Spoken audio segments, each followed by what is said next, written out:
দিনবার্তায় আপনাদের স্বাগত। আমি জয়দীপ। এখনকার বিস্তারিত। সুস্থ সামাজিক পরিবেশ কি দিন দিন অবক্ষয়ের দিকে? না হলে বলাৎকারের ঘটনা বর্তমানে মাথা ছাড়া দিচ্ছে। নারীরা যেন কেউই সুরক্ষিত নন। কথায় কখন শ্লীলতার শিকার হবেন তা কেউ জোর গলায় বলতে পারছেন না। বর্তমানে কলকাতার আর.জি. কর মেডিকেল কলেজ ধর্ষণকাণ্ড নিয়ে উত্তাল দেশ। মহিলা চিকিৎসক ধর্ষণ তথা হত্যাকাণ্ড নিয়ে সমগ্র দেশে প্রতিবাদের ঝড় বইছে। আজ করিমগঞ্জের অনুকূল সাগরস্থিত এলাকায় বহু সংখ্যক মহিলা একত্রিত হয়ে প্রতিবাদ মুখর হন ধর্ষণকাণ্ড নিয়ে। চিকিৎসক ধর্ষণ তথা হত্যার সঙ্গে জড়িত পাষণ্ডদের ফাঁসি দেওয়ার দাবি উত্থাপন করেন তারা। নারীরা প্রতিপদে যৌন হেনস্থার শিকার হচ্ছেন, তার কি শেষ করবে এমনটা জোর গলায় বললেন মহিলারা। অন্যদিকে অসমের ধিঙ্গের নক্কারজনক ঘটনার নিন্দা ও ধিক্কার জানানো হয়।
ধর্ষণকাণ্ড সংঘটিত হচ্ছে, আপনারা অবস্থান বিক্ষোভে রয়েছেন, কি বলবেন? তো আজকে আমরা এখানে যারা সিআইটির অধীনস্থ করিমগঞ্জ জেলার অঙ্গনবাড়ি কর্মী, সহায়িকা সংস্থা তথা রাঁধুনি, আশা বিভিন্ন স্তরের শ্রমজীবী মহিলারা সমবেত হয়েছে। তো আমাদের উদ্দেশ্য এটাই, আমাদের পশ্চিমবঙ্গে আর.জি. কলেজ হসপিটালে কিছুদিন পূর্বে ধর্ষণ এবং খুনের শিকার হওয়া যে মহিলা ডাক্তারের এই হেন মৃত বা মৃত্যুর কারণ, এ বিষয়ে সরকারকে কেন নিশ্চুপ থাকছে? আজকে আমার পশ্চিমবঙ্গ সরকারের তেমন কোনো নড়াচড়া নেই, কোনো সাড়া নেই, কোনো আবেগ উচ্ছ্বাস আমাদের লক্ষ্য হয়নি। কিন্তু আমাদের পক্ষ থেকে সরকারের কাছে দাবি, যে সমস্ত দোষীরা এই ধর্ষণ এবং খুনের সঙ্গে জড়িত, এদের দৃষ্টান্তমূলক ফাঁসি হওয়ার জন্য আমরা দাবি রাখছি।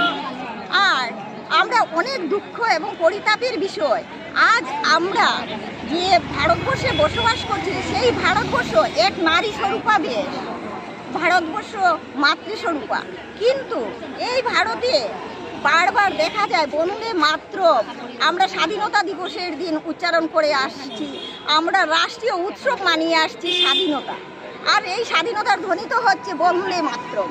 কিন্তু মায়ের যে বন্দনা করা হয়েছে, কি মাকে ধর্ষণ এবং খুনের জন্য উস্কানি দেওয়া হয়েছে? মাকে কি আপ্লুত করা হয়েছে ধর্ষণ করার জন্য, খুন করার জন্য? এই বর্বর এবং নরপিশাচ সমাজে আমরা বাস করছি। আজ আমাদের স্বাধীনতার ৭১ 78 বৎসর কাটিয়ে দিচ্ছি, কিন্তু 78 বৎসরের মধ্যে এসে আমাদের স্থিতি কি এইটুকু স্বাধীনতা পেলাম?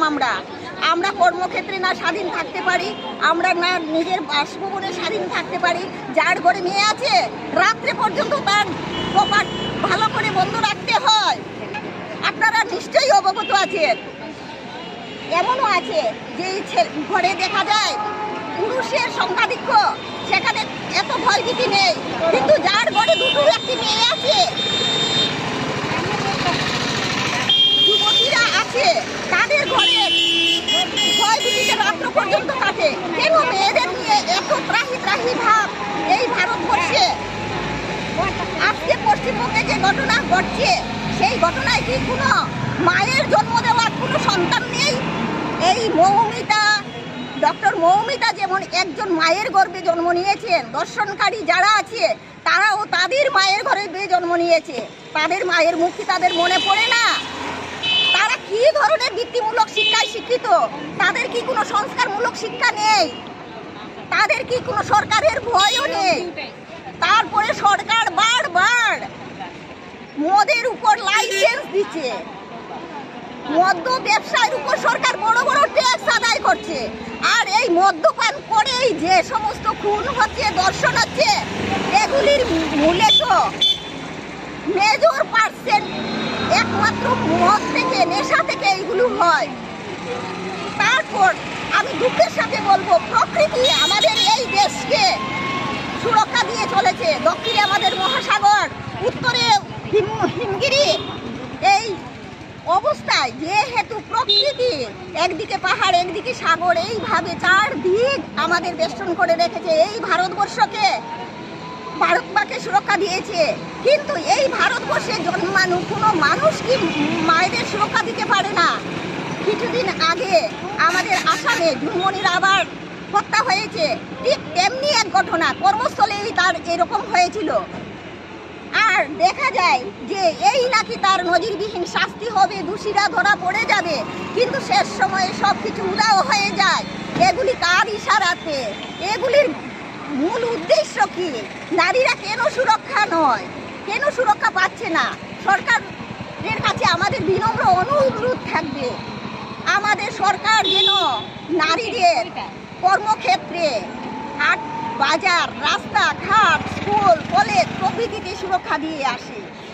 আমরা প্রায় দেখি শিক্ষকেরা ছোট ছোট নাবালিকা বালিকা এদেরকে ধর্ষণ করে থাকেন।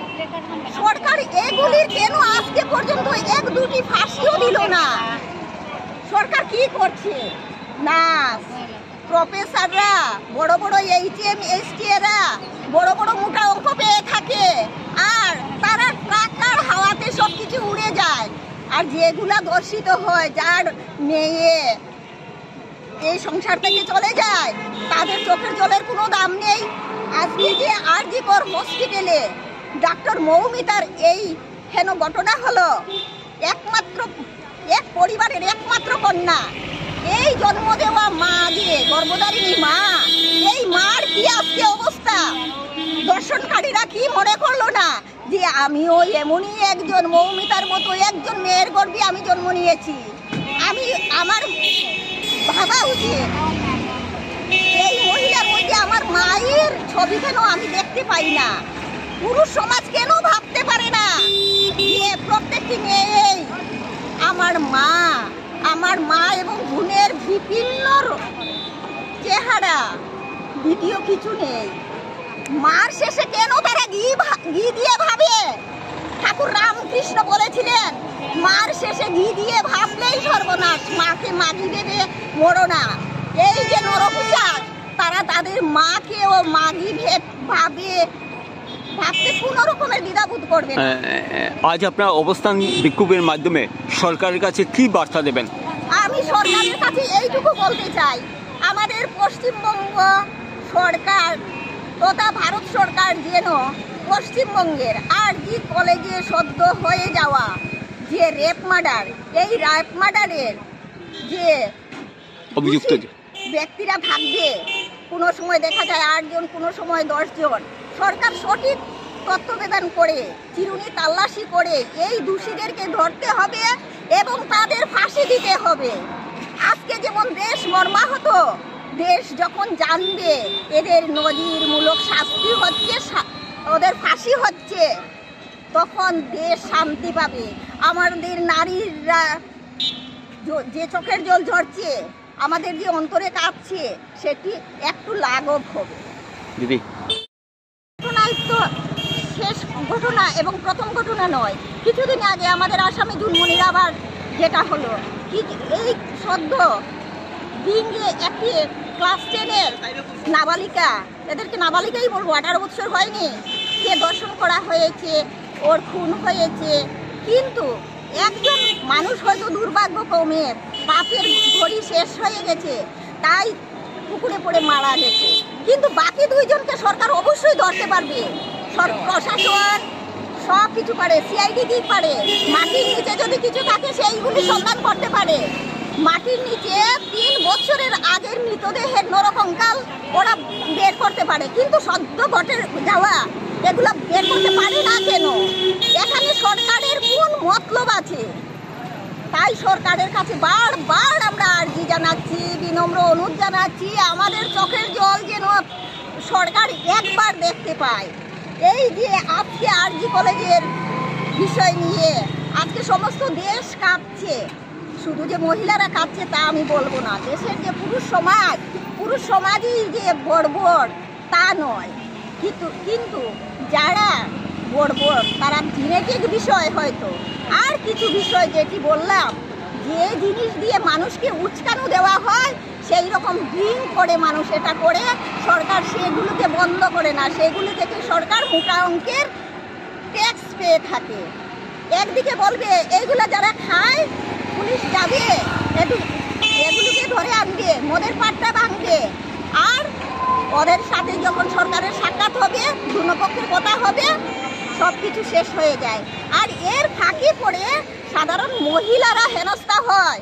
একদিকে মহিলাদের বাজার খরচের দিকে টানাপুড়া পড়ে, আর অন্যদিকে মহিলাদের প্রাণ যায়। কিন্তু সরকার গলাজের বলছে মহিলাদের নিরাপত্তা প্রদান করা হচ্ছে, কিন্তু দেখা যাচ্ছে যে একের পর এক ঘটনা সংঘটিত হচ্ছে। পশ্চিমবঙ্গের পাশাপাশি যে অসমেও এরকম জঘন্য ঘটনা ঘটছে। আপনি কি মনে করেন যে মহিলার নিরাপত্তা ঠিকই প্রদান করা হচ্ছে? আমি তো আজ যদিও আমার বয়স 78 বছর হয়নি, তবে আমার পূর্বপুরুষ থেকে আমি জেনেটিকভাবে স্বাধীনতার মধ্যে দিয়েই জন্ম নিয়েছি, কিন্তু স্বাধীনতা পেলাম কোথায়? আজ আমি যে বাড়ি গিয়ে পৌঁছবো আমার এমন গ্যারেন্টি নেই, 1%ও আমার গ্যারেন্টি নেই যে আমি বাড়ি পর্যন্ত আমার মায়ের কাছে, আমার পরিবারের কাছে গিয়ে আমি পৌঁছতে পারবো। এই যে মহিলারা আছে, কজন বা ঘরে যাবে, কোন বা বর্বর পেয়ে যাবে, এটার কোনো নিরূপণা নেই। তবে সরকার বারবার বলছে নারী সশক্তিকরণ, সবলীকরণ, মহিলা সুরক্ষা, মহিলাদের এত % সংরক্ষণ, কিন্তু কোথায়? নারীদেরকে সরকার সব সময় হেনস্থা করে আসছে এবং অবলা ভেবেই চলছে। তবে একদিন নারীরা এখন জাগছে আর জাগবে, নারীরা আর চুপ থাকছে না। তাই সরকারের কাছে বিনম্র অনুরোধ, সময় থাকতে সরকার হুঁশিয়ার হন এবং নারী সুরক্ষা দিতে আইনের কঠোর ব্যবস্থা হাতে নেন।